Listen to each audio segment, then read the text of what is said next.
Last week, Russian President Vladimir Putin announced the mobilization of 300,000 reservists to fight in the war with Ukraine. He also announced referendums to join the Russian Federation to take place in several Russian-occupied territories of Ukraine, the Donetsk, Luhansk, Zaporizhia, and Kherson.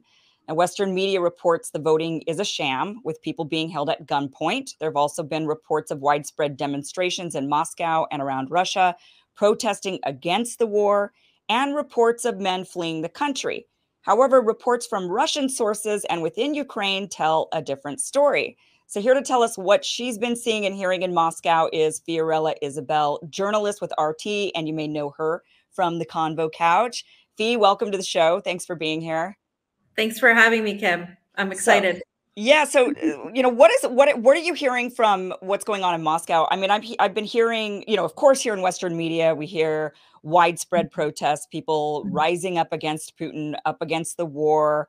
I do know some people in Russia that are not in the news. They're not media, they're not journalists, they're not political in any way, and they're saying, yeah, there were some, but there was way bigger demonstrations in support.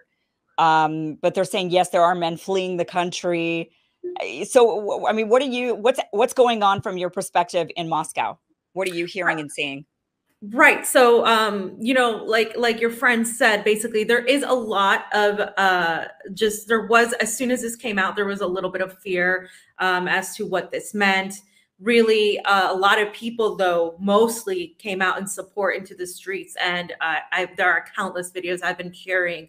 50,000 people showed up in the center of Moscow at Red Square to support the referendums and stand in solidarity with the people who want to join from the Donetsk People's Republic, the Luhansk republics, and also, of course, the cities of Kherson and Zaporizhia regions. And there's just so many other territories that want to join Russia. Now, there were counter protests. They were a lot smaller in numbers, and it's usually the same people that have been supportive of the Alex Navalny, the U.S.-backed sort of, more, I would say, liberal type of people that tend to support, and they reside in Moscow. There's a lot of them in Moscow, especially because Moscow is a very it's a capitalist area. It's an area that had a lot of Western interaction with a lot of the corporations that were here. So you have that as well. But majorly, you had so many Moscovites go out and show up in support of the referendum. Now,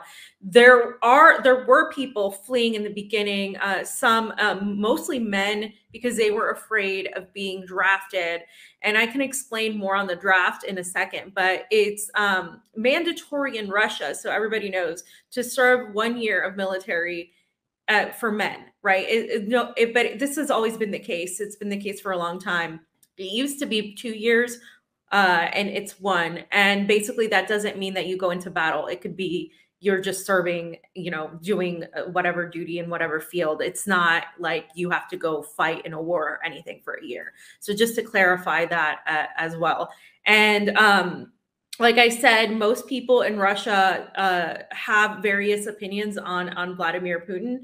However, people outside of Moscow themselves have been largely more in support of the special military operation, which is what Russia and the majority of Russia and Putin calls it, not a war or an intervention, but a special military intervention. Mm-hmm.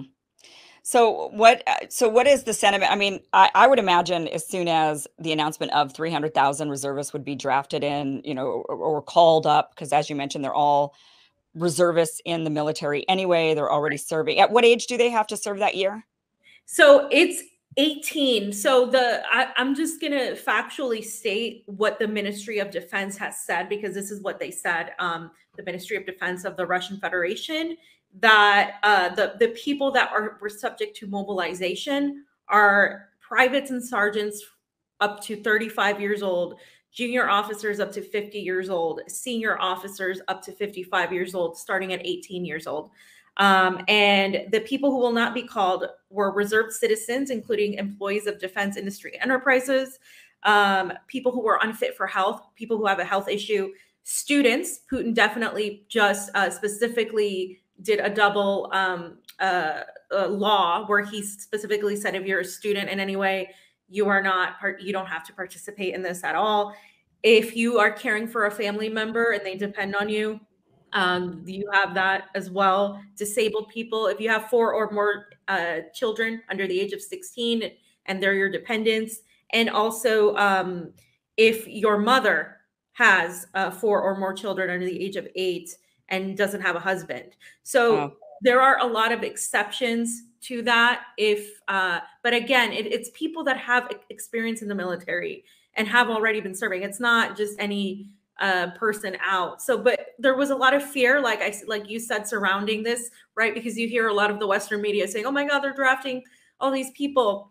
But if you look at Russian media and media that is more independent, you see that a lot of people were going voluntarily to sign on to actually serve. There were long lines of people signing in to join this, because what's been going on in the Donetsk People's Republic, in Donbass, where other journalists right now are looking at the referendums, there has been an up on the shelling of civilian areas there by the Ukrainian military. And so a lot of the people there have been asking Russia for help and protection. And in this way, with the referendum, what changes is if these territories do vote in favor of joining Russia, they're joining the Russian Federation, then that gives them status as being a part of Russia. So if Ukraine continues to target civilians in Russia, now that escalates things further, because they're not just targeting civilians in Ukraine, right? That independent sovereign democracies in Ukraine, like the Donetsk People's Republic or the Lugansk Republic, they're targeting now Russian civilians. And that, of course, escalates the situation further. Yeah. So it's interesting that you mention all of the exceptions when it comes to the reservists that are being called up, because, you know, the reports that we're hearing here, and this now makes sense when you clarify it, the reports that we're hearing here is that it's way more than 300,000 people that are actually being called up. And that makes sense if they're saying, okay, we're going to call up 1 million of them because a bunch of them are going to have these exceptions and these exemptions. And so once they get called up and we ask them, then we say, okay, this person's exempt, and we move on to the next. So that actually now makes more sense why we're hearing some of these reports of it's way more than 300,000 who are actually being called in. And now as far as claiming, now these areas in the Donbass have not been under Ukrainian control for a long time, since 2014. So 8, nearly 9 years. They haven't really been under the control of Ukraine. And so it makes sense that these areas would want to maybe join Russia for protection.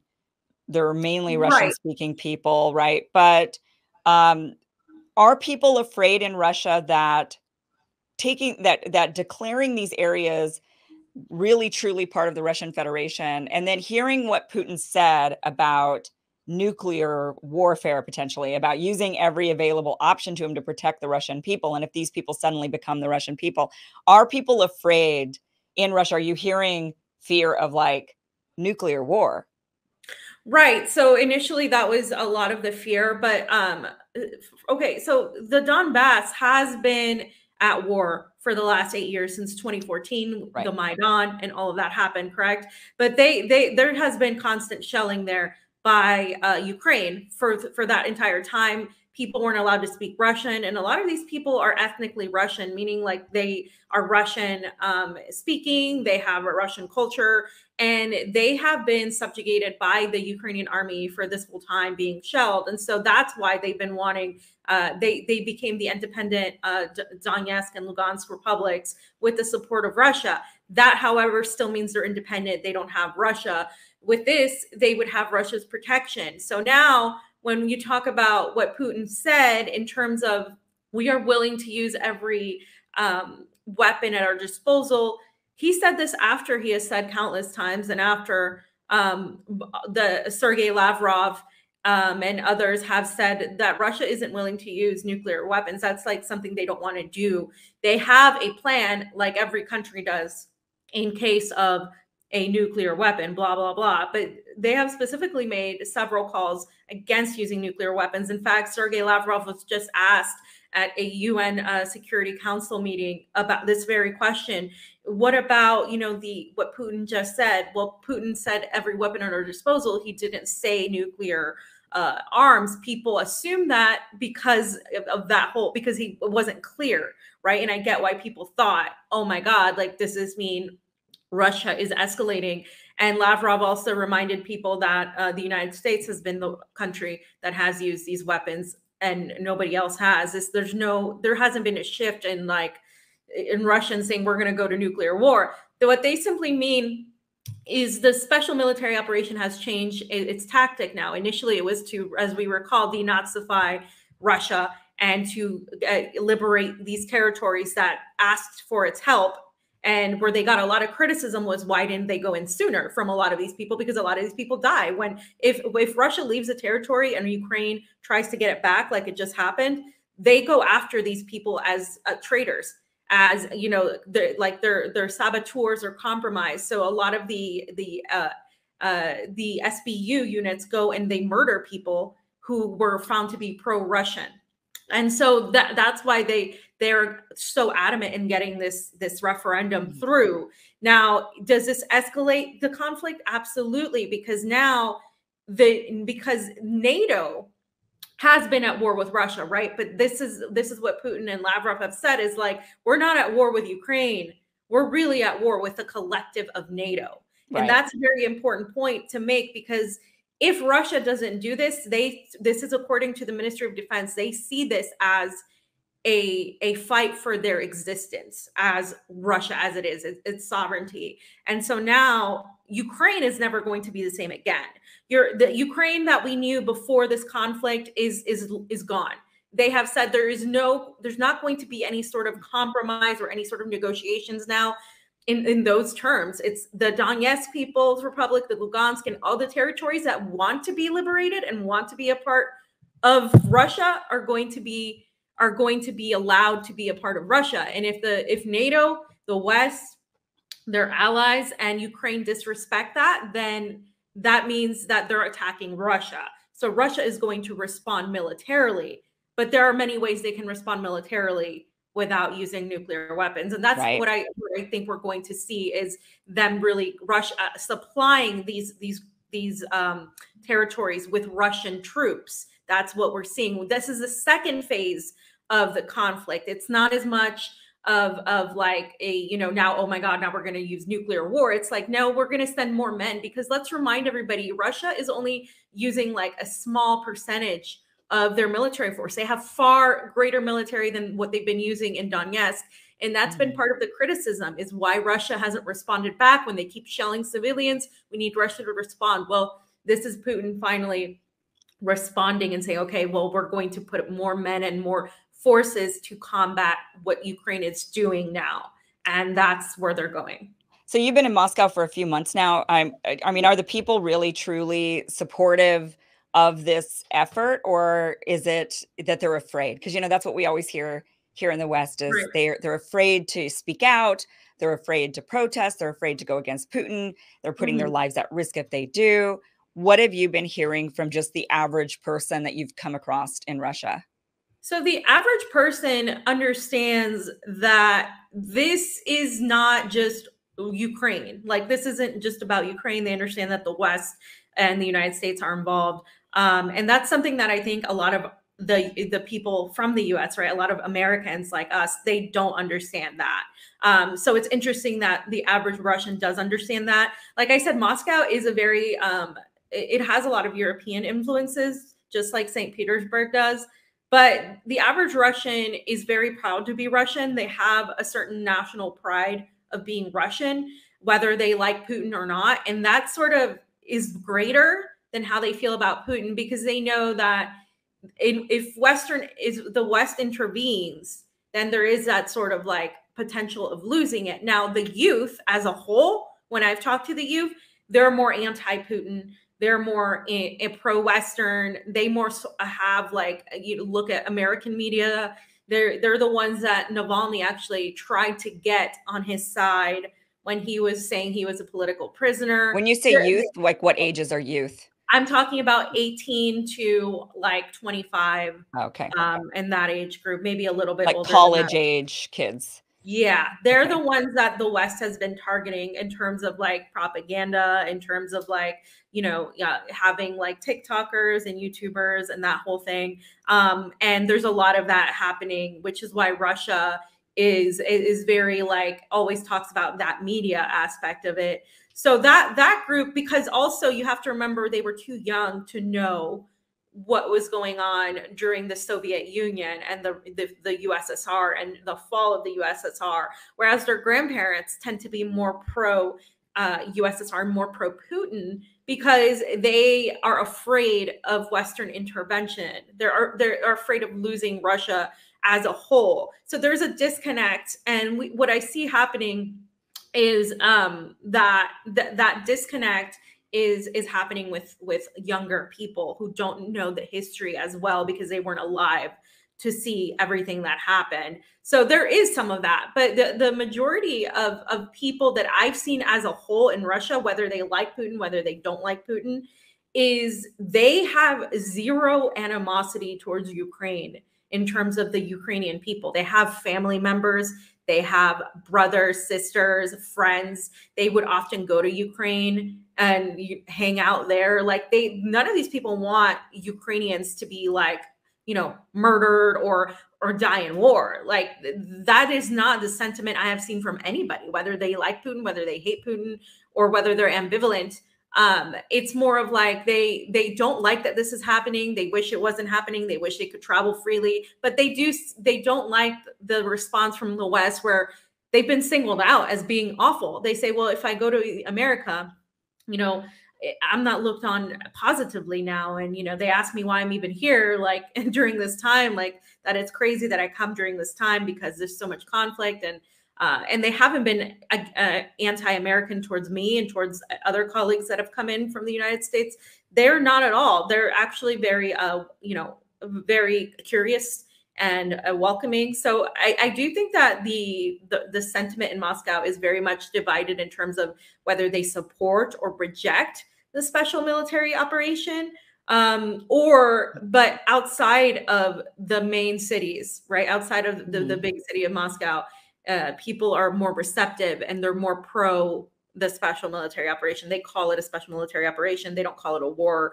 They are more supportive of the people in the Donbass because they have a different acknowledgement of everything that goes on, and they're less receptive and less they're less used to seeing the Western aspect of it, which is why their viewpoints are a little bit different. But I do think overall Putin has more support than he has negative support, and I think that comes more from keeping Russia as Russia rather than being pro Putin. If you know what I'm saying. Yeah. Right. Interesting. I mean, it's good to get your perspective on this since you've been there for the last few months, and people should really follow your work. You're doing a great job reporting on your Twitter account. Your Twitter handle is at Fiorella Isabel M, and I'll put that down. Well, it's there on the screen for people to see. So follow Fiorella on Twitter. Doing really great reports, and also traveling around even in South America, doing reports in South America. You've been all over South America, now also covering the election coming up in Brazil. Yes. So you're like all over the place. You're all over the world. It's like, where's Fee?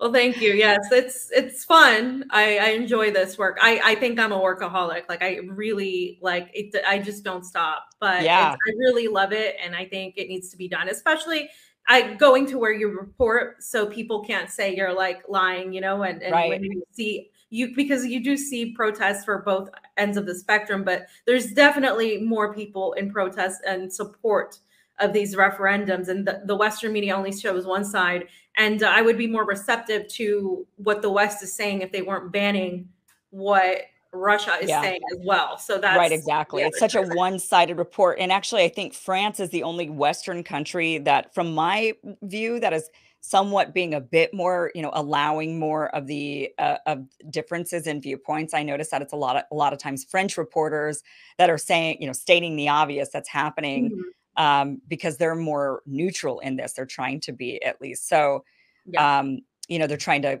come to some agreement. There was definitely a lot of time when they were definitely trying to get the two sides together to talk it out and stuff. So really interesting, but we're going to keep following your reports coming from Moscow, coming from all around the world. Can't keep up with you. I never know where you are whenever I'm contacting. I'm like, where are you now?